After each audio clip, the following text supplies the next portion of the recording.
make a list of your personal strengths, what would that list look like? Would the list be composed of maybe subjects that you were good at, like your strengths growing up were math, were reading, you had a strength in writing? Maybe your strengths have to do with your approach to the world. Maybe you're a good listener. That's a strength that you might have written down. Maybe that list of strengths might have items on there that have come from personal achievement, certificates, degrees. Maybe somebody has called you an expert at something, and that's one of your strengths. Often when we search for God's will or search for God's call on our life, we use our strengths to see what that might be. If we're really good at math, we say, God, can you use my math to help make the world a more loving place? Can you use my gift of math to help bring in the kingdom of God?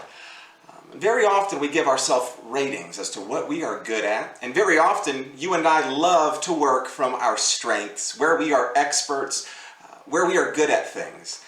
And what's so interesting about our Bible is throughout the Bible, God tells us that He can work in our strengths, but the Bible also tells us that God can work in our weaknesses. So just kind of follow my frame of thought for a second. God takes a young shepherd named David, and he has this young boy defeat the greatest military leader in all of the Mediterranean, Goliath, right? There's other stories about Abraham and Sarah who are impossibly old, and yet God calls forward a child from them. There's stories of people like Moses and Jeremiah who were not the best speakers or leaders, and yet God used their weakness, their inability to speak, their inability to lead, and God worked through them to make them great leaders, great speakers, and great men of God. It's funny looking at our Bible, we can see that God uses people's strength, but He often calls us forward and uses us in our weakness. You see, the Bible is filled with stories of God using people and their weakness to change the world, to help usher in the kingdom of God, to make Jesus Christ more known.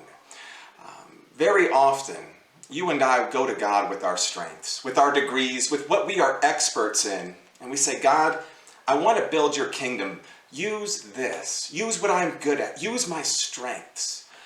And as we open our Bible, we see that God can use our strengths, but He can also use our weaknesses. So my question for you this week is, what would a list of weaknesses look like for you versus the strengths? If you were to write down weaknesses, would your weakness be maybe that you are shy, timid? Maybe your weakness is that you are not an expert, that you don't know everything about the Bible.